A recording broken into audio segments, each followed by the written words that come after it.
आज हम एक युवक की कुंडली पर बात करने वाले हैं। वीडियो विश्लेषण में हम युवक के प्रश्नों का शानदार तरीके से विश्लेषण करेंगे, जवाब भी देंगे प्रश्नों का। उसके पहले कुंडली का ओवरव्यू लेंगे, पूरी कुंडली का विश्लेषण करेंगे। जातक की डेट ऑफ बर्थ 3 सितंबर 1993 है। दोपहर का 1 बजे का जन्म है। सतारा, महाराष्ट्र का जन्म।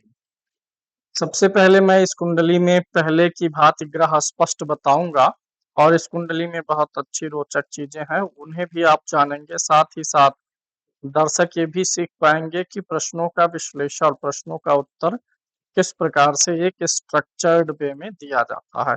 सबसे पहले तो यह देखेंगे कि 8 नंबर पहले घर में लिखा है, तो 8 नंबर माने मंगल की गिनती है, तो वृश्चिक लगन हो जाएगा। वृश्चिक लगन हुआ तो मंगल स्वामी हुआ, लगन का स्वामी मंगल है।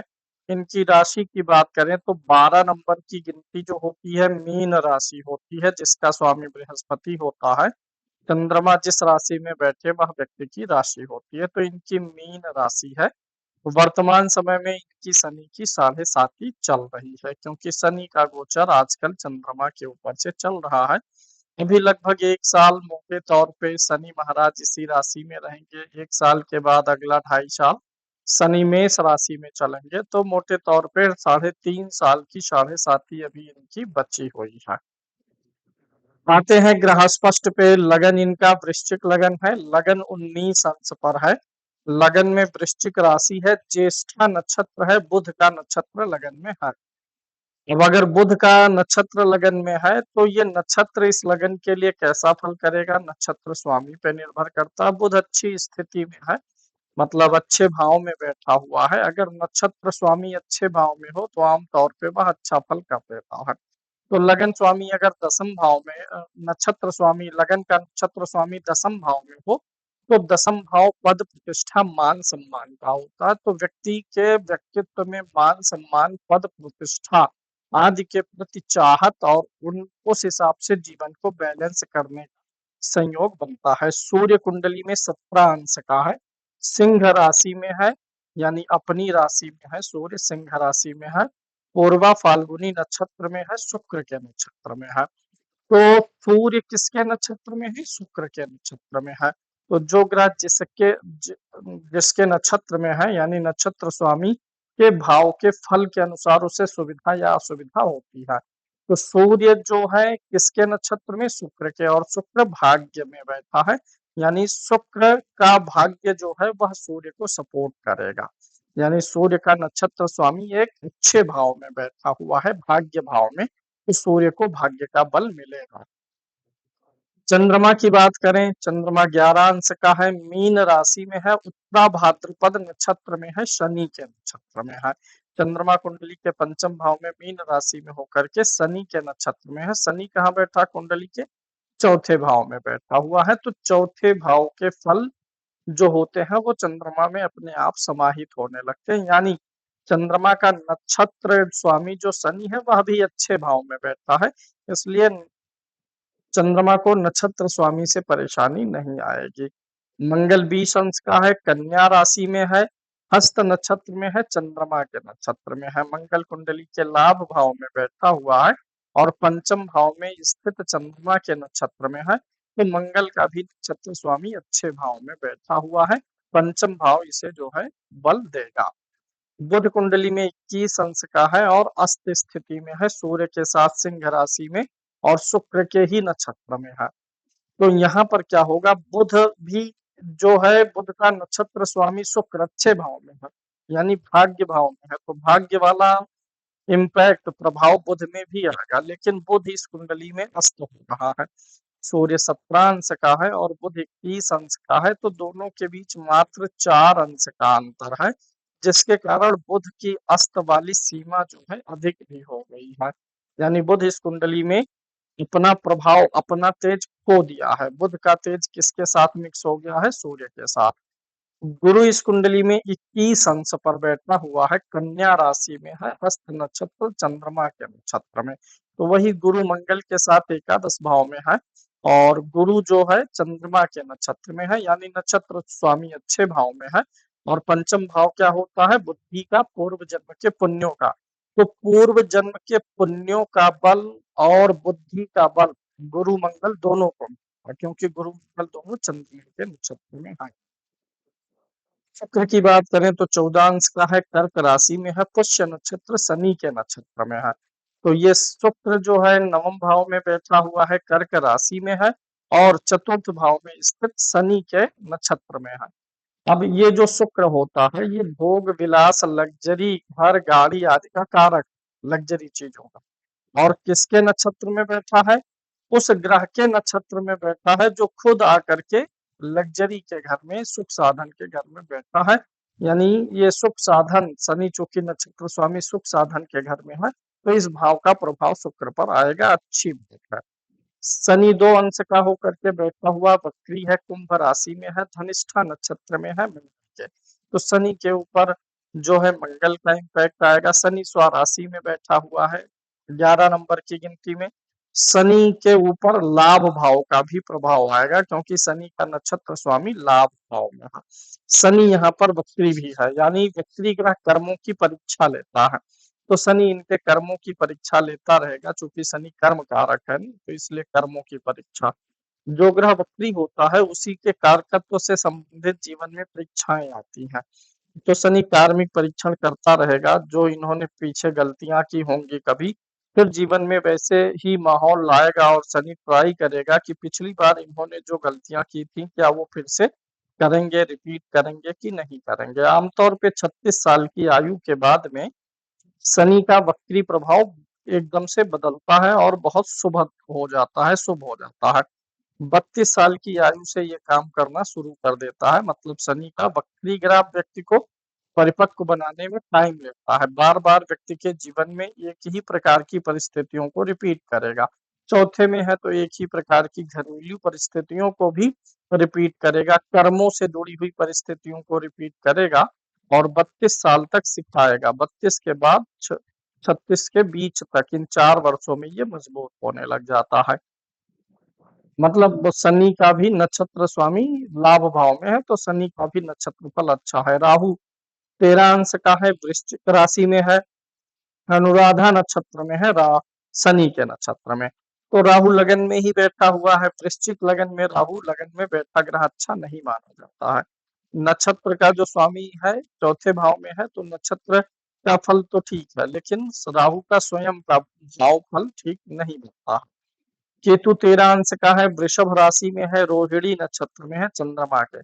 तो केतु पे चंद्रमा के पंचम भाव का इम्पैक्ट आ जाएगा। केतु वैसे ठीक है, शुक्र की राशि में है, स्त्री राशि में केतु ठीक फल देगा। हाँ, 7वें भाव के कुछ अपने इम्पैक्ट होते हैं जिसकी चर्चा हम आगे करेंगे। अब आ जाते हैं, सबसे पहले आपके कारक ग्रहों को बताएं तो लगन का स्वामी मंगल, पंचम का स्वामी बृहस्पति और नवम का स्वामी चंद्रमा आपके कारक है। बृहस्पति, चंद्रमा और मंगल आपके कारक ग्रह की कैटेगरी में आते हैं। मारक ग्रह की बात करें, जो ग्रह कुंडली में तृतीय भाव, छठे भाव, 7वें, 8वें, 11वें और 12वें में से 2 भावों के स्वामी होते हैं वो मारक होते हैं। तो आपकी कुंडली में यह स्थिति एक तो बन रही है शुक्र से, क्योंकि शुक्र दूसरे भाव और 12वें भाव का स्वामी है और मारक ग्रह हमेशा लगन का शत्रु होता है। तो ये यहाँ पर शत्रु बन गया, लगन का मंगल का शत्रु भी है शुक्र। तो पहला मारक ग्रह आपका शुक्र। दूसरा मारक ग्रह आपका बुध है, क्योंकि इसकी एक राशि अष्टम में और एक राशि एकादश भाव में है। तो बुध भी देखिए मंगल का शत्रु ही होता है। तो बुध और शुक्र आपके मारक ग्रह में आ जाते हैं। बात करते हैं आपके लिए बाधक ग्रह की। बाधक ग्रह की अगर हम बात करें तो आपका जो लगन है ये स्थिर लगन है। 8 नंबर की गिनती स्थिर में आती है। चर लगन होता है तो ऐसे में बाधक ग्रह 11वें भाव में बैठा हुआ ग्रह या 11वें भाव का स्वामी होगा अगर वह पीड़ित हो। स्थिर लगन के केस में नवम भाव में बैठा ग्रह या नवम भाव का स्वामी बाधक होता है। तो ये बाधक होता है, लेकिन तब होता है जब वह 6, 8, 12 भाव में गया हुआ हो। तो आपके 6, 8, 12 भाव में ना तो भाव का स्वामी चंद्रमा गया है ना शुक्र गया है। दोनों में से कोई ग्रह नीच का नहीं है, दोनों में से कोई ग्रह जो है यहाँ पर नीच आदि का नहीं हुआ। 6, 8, 12 में नहीं गया, नीच ग्रह के साथ नहीं हुआ। अब यहाँ पे जो स्थिर लगन होती है तो हमें नवम भाव के स्वामी और नवम भाव में बैठे हुए ग्रह को बाधक के रूप में लेना चाहिए। लेकिन कंडीशन लागू नहीं है तो बाधक नहीं है, लेकिन 2 चीजें बचती हैं। क्या? हमें नवमांश से देखना होगा कि 64वें नवमांश में अगर चंद्रमा और शुक्र होंगे तो ये बाधक बन जाएंगे। 64वें नवमांश को देखने के लिए हमें नवमांश कुंडली में चंद्रमा जहां बैठा है वहां से चौथे भाव के स्वामी को या चौथे भाव में बैठे हुए ग्रह को लेना है। चंद्रमा से चौथे भाव में ना तो चंद्रमा की राशि है ना शुक्र की राशि है और शुक्र बैठा भी नहीं है, तो यहाँ पर ये दोनों आपके जो है बाधक नहीं बन रहे हैं। इसके अलावा एक चीज और हमें चेक करना होता है, हमें चेक करना होता है देशकाल कुंडली से कि बाधक ग्रह वास्तव में बाधक काम करता है कि नहीं। देशकाल कुंडली जब आप देखेंगे तो जो भी ग्रह लगन कुंडली से बाधक वाले कैटेगरी में आएगा तो क्या वह बाधक का काम करेगा, इसके लिए हमें देशकाल कुंडली के अष्टम भाव को देखना होगा और अष्टम भाव के स्वामी को अष्टम भाव में बैठे हुए ग्रह को। तो अष्टम भाव को देखें तो यहाँ पर शुक्र ना बैठा है ना चंद्रमा बैठा है, चंद्रमा की राशि भी नहीं है, शुक्र की राशि है। तो यानी कि शुक्र आपकी कुंडली में 22वां देशकाल इसको बोलते हैं। यानी जो ग्रह लगन कुंडली से बाधक स्थान में बैठा हो या बाधक स्थान का स्वामी हो और वह देशकाल कुंडली में 64वें नवमांश का भी स्वामी, 64वें नवमांश का स्वामी मतलब D3 में 8वें भाव के स्वामी, तो शुक्र आपके लिए मारक और बाधक दोनों आ चुका है। क्योंकि लगन में 6, 8, 12 में तो नहीं है, अच्छी बात है। इसमें भी 6, 8, 12 में होता तो बाधक का दोष और प्रबल हो जाता, नीच का नहीं है, अच्छी बात है। और ये जो है 64वें नवमांश में भी नहीं था, चंद्रमा से चौथे भाव में नहीं था, ना चौथे भाव का स्वामी था नवमांश में। हाँ, देश काल में आ गया है, ये 22वें देश काल का स्वामी बन चुका है, तो ये एक जगह से मिला है। तो शुक्र आपका बाधक ग्रह है और मारक ग्रह भी है। शुक्र की दशा अंतर दशा में बाधाओं का सामना तो आपको अपने जीवन में करना है। मतलब ऐसा नहीं है कि ये बहुत बिगड़ा है, बहुत अशुभ है, ऐसा बिल्कुल नहीं है। हाँ, ये है शुक्र की दशाओं में आपको जो है बाधाओं का सामना करना पड़ेगा, कार्य आपके थोड़ा रुक-रुक के होंगे, जिंदगी एकदम स्पीड से नहीं चल पाएगी। अब आ जाते हैं आपके अन्य ग्रहों पर। लगन का स्वामी मंगल है जो कि एकादश भाव में जाता है, तो लगन मतलब आप खुद हैं और लगन का स्वामी एकादश भाव में जाए तो व्यक्ति की सारी इच्छाएं मनोकामनाएं जीवन में पूरी होती हैं। एकादश भाव इच्छाओं का, मनोकामनाओं का है, उपलब्धियों का है। तो एकादश भाव में मंगल जाकर के आपको चीजों को जीवन में प्राप्त करने के लिए महत्वाकांक्षी बनाएंगे। आप एक महत्वाकांक्षी व्यक्ति होने वाले हैं और सारे सुखों को अपने बाहुबल पर हासिल करेंगे, क्योंकि मंगल जो है बल का ग्रह है, अपने बाहुबल पर आप चीजों को हासिल करेंगे। इसके साथ लगन में राहु बैठा हुआ है। वृश्चिक राशि का लगन का राहु ठीक नहीं होता है। लगन मतलब शरीर होता है, साथ ही साथ शरीर के अंगों में मस्तिष्क का भाग है, दिमाग का भाग है। तो यहाँ पर ये कभी-कभी हलचल उत्पन्न करता है और लगन का राहु भ्रमित करता है। बहुत बार आपका व्यक्तित्व 2 रूपों में चलता है। आप खुद नहीं जान पाते, कभी-कभी आप एकदम नॉर्मल व्यवहार करते हैं और कभी-कभी आपका व्यवहार कुछ परिस्थितियों में ऐसा बदलता है कि सामने वाला व्यक्ति सोच ही नहीं पाता कि ये वही पुराना वाला व्यक्ति है। तो इस राहु के आपके जो करियर है या आपका जो जीवन है, इस पे क्या इम्पैक्ट आएगा, हम आगे आपके प्रश्नों में इसे शामिल करके बताएंगे। फिलहाल राहु यहाँ पर अच्छा फल बहुत नहीं कर पा रहा है।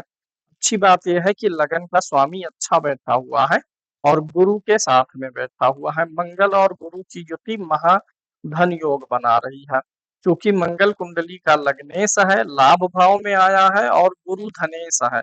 लग्नेश और धनेश की युति वो भी लाभ भाव में है। आप जीवन में बहुत बार बड़े धन कमाने का अवसर पाएंगे, एक से अधिक आपके लिए आमदनी का सोर्स बने, ये भी इस कुंडली से संकेत मिलता है। और गुरु जिस भाव में बैठता है उस भाव का संरक्षण भी करता है, तो कमाए हुए धन का संरक्षण भी करेगा। लाभ जिन चीजों का आपको मिलेगा जीवन में, वे चीजें आपके जीवन में टिकेंगी भी और समय के साथ उन चीजों का विस्तार भी होता जाएगा। जैसे जब आप एक घर बना लेंगे तो उस घर की आयु लंबी रहेगी, फिर जब एक मिल जाएगा फिर दूसरे का भी योग जमीन प्रॉपर्टी का, मतलब ऐसे उदाहरण है कि जीवन में आपके उपलब्धियाँ और चीज़ें टिकेंगी भी और उनका विस्तार भी होता रहेगा। अब चूँकि ये कन्या राशि में बैठे हुए हैं और राशि का जो स्वामी है बुध अच्छी स्थिति में बैठा है, यानी यह धन योग मजबूत है। नक्षत्र का जो स्वामी है दोनों का मंगल और गुरु के नक्षत्र का स्वामी चंद्रमा है, वह भी अच्छी स्थिति में बैठा हुआ है, यानी आपके लाभ कमाने में, इच्छाओं की पूर्ति में पूर्व जन्म के पुण्यों का भी योगदान रहने वाला है। कुल मिलाकर के आपकी कुंडली में हमें यह पहला धन योग मिला मंगल और गुरु की युति का। ये महाधनी व्यक्ति बनाता है।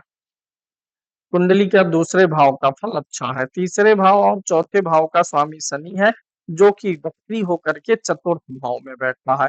अपनी राशि में शनि महाराज यहाँ पर बैठे हुए हैं, इसलिए अपनी राशि का शनि और अधिक मजबूती देता है। कभी-कभी ये चतुर्थ भाव में जब शनि होता है, तो कुछ ऐसे जीवन में व्यक्ति या तो काम करता है, या तो ऐसे परिस्थितियों से गुजरता है कि उसका हृदय थोड़ा-सा कठोर हो जाता है।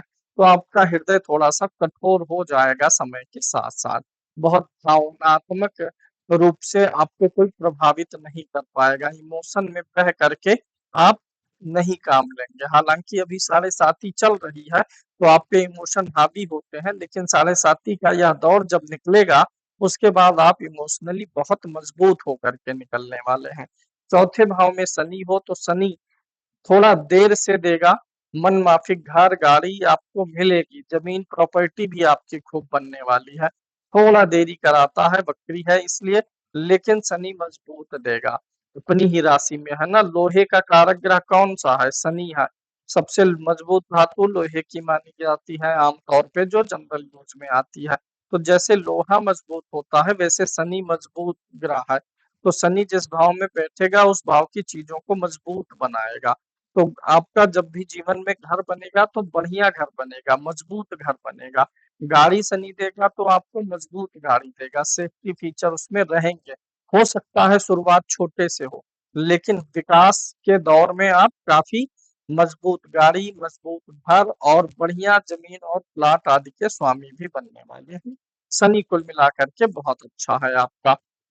चंद्रमा की बात करें, ये पंचम भाव में बैठा हुआ है। चंद्रमा बुद्धि के भाव में बैठ करके बुद्धि को थोड़ा-सा विचलित करता है। हम सभी जानते हैं कि चंद्रमा एक ऐसा ग्रह है जिसकी कलाएँ अक्सर बदलती रहती हैं। कभी इतना बड़ा दिखेगा, कभी पूरा दिखेगा, कभी और छोटा दिखेगा। तो चंद्रमा की कलाएँ बदलती हैं, इसलिए चंद्रमा सबसे ज़्यादा चंचल ग्रह है, परिवर्तनशील है। पंचम भाव बुद्धि का है, तो आपकी बुद्धि चलायमान रहेगी। किसी एक विचार पे टिक पाना थोड़ा-सा आपके लिए मुश्किल होता है। जब आप एक विचार पे टिकते हैं, तो फिर थोड़े समय बाद आपको उसी विचार से संबंधित कुछ नया सूझने लगता है, नया आइडिया आने लगता है। प्रेम-मोहब्बत भी ऐसे लोगों को जल्दी-जल्दी जीवन में होता है और खत्म होता है। प्रेम-मोहब्बत में भी ये लोग बहुत टिकते नहीं हैं। बुद्धि इन लोगों की शांत होती है, सौम्य होती है, आक्रामक बुद्धि वाले नहीं होते हैं। तो चंद्रमा का फल भी ठीक है, भाग्य का स्वामी होकर के आके बैठा हुआ है। वर्तमान भाग्य का स्वामी पूर्व जन्म के भाग्य में जाकर के बैठ गया है, इससे बेहतर क्या चाहिए? गुरु के घर में बैठा हुआ है और गुरु उसे देख भी रहा है। भाव का कारक भी गुरु है, तो आप बहुत भाग्यशाली हैं। लक आपके साथ बहुत अच्छे तरीके से चलेगा। अब यहाँ पर चंद्रमा बैठे तो जातक को कन्या संतान भी देता है, गुरु की दृष्टि हो तो पुत्र संतान भी देता है। चंद्रमा का फलादेश भी अच्छा है। मौके पे चंद्रमा पे शनि का गोचर साढ़े साती है। इस साढ़े साती के दौरान चूंकि अभी 3.5 साल बचा है और लगभग 4 साल की साढ़े साती निकली हुई है, तो पिछले 4 साल में आपको अपने जीवन में रिश्तों की हकीकत पता चली होगी। कोई भी रिश्ता, नात रिश्ता, पारिवारिक या बाहरी कोई भी रिश्ता जो होगा, उनमें आपको उनकी सच्चाई सामने आई होगी, उनकी हकीकत सामने आए होंगे। जो फालतू के नात रिश्ते आपके जीवन में रहे हैं, उनकी कमियाँ वो आपके बारे में सोचते कितना है, आपके कितने हितैषी हैं, इन सारे रिश्तों की पोल पट्टी खुली होगी। मानसिक दबाव आप पे बढ़ा होगा। आपको मानसिक दबाव, मानसिक चिंता परेशान की होगी। मतलब ये कहने का है जितना निश्चिंत आप साढ़े साती के पहले रहते थे, अब उतना निश्चिंत जीवन आपका नहीं चल रहा है। अभी शनि की साढ़े साती तीसरे चरण में आपके छठे भाव में जाएगी और राशि से दूसरे भाव में रहेगा। तो आपको ध्यान देना है कि साढ़े साती के तीसरे चरण में आपके जीवन में आर्थिक दबाव बढ़ेगा। साथ ही साथ दुश्मनी वाला पक्ष भी एक्टिवेट होगा। कोई नीच प्रवृत्ति के व्यक्ति आपको हानि पहुँचा सकते हैं। तीसरा चरण अगले साल जून के आसपास से शुरू हो जाएगा। उसके बाद आपको 2.5 साल तक शनि यहाँ रहेगा। उन 2.5 वर्षों में आपको अपने शरीर की रोगों से रक्षा करनी होगी। इसलिए काम-काज पे उचित ध्यान दें और अपने शरीर के लिए भी समय निकालते रहिएगा। दूसरी बात, शनि का गोचर छठे भाव में हो, कुछ खोटी वृत्ति के शत्रु भी आपको परेशान करने के प्रयास कर सकते हैं। चुगली करने वाले, टांग खींचने वाले ऐसे लोग ज़्यादा मिलेंगे, आपको उन पे ध्यान नहीं देना रहेगा। पेट और आँतों पे आपको ध्यान देना होगा। सेहत से जुड़ी हुई कुछ समस्याएँ और कुछ छोटे-मोटे विरोधी शत्रु रोग आपको परेशान करेंगे। आपके लिए सलाह है कि जब शनि की साढ़े साती का तीसरा दौर आएगा तो शनि के एक बार मंत्रों का जप करके हवन करवा लीजिएगा। कुंडली में तो वैसे शनि अच्छा है, लेकिन साढ़े साती एक अलग ही चीज़ होती है और उस दौरान जब शनि छठे में नीच का होता है तो तकलीफ ज़्यादा देने के का प्रयास करता है। सप्तम भाव में केतु बैठा है, आपको बीच-बीच में यूरिन की प्रॉब्लम होगी, पेशाब में जलन होगा और आने वाले समय में भविष्य में भी आपको यूरिन और पेशाब से जुड़ी हुई गतिविधियों पर ही नज़र रखना है। आपके जीवन साथी का कोई एक ऑपरेशन हुआ हो या कभी टूट-फूट हुआ हो, चोट या टाँके लगे हों, ऐसी संभावना पूर्ण रूप से बनी हुई है। अष्टम भाव आपका पीड़ित नहीं है, अष्टम भाव अच्छा है, इसलिए आपकी आयु अच्छी है, आपके जीवन का अंतिम समय और बुढ़ापा भी अच्छा रहेगा। अगर हम शत्रुओं की ही बात करें तो छठा भाव भी कोई विशेष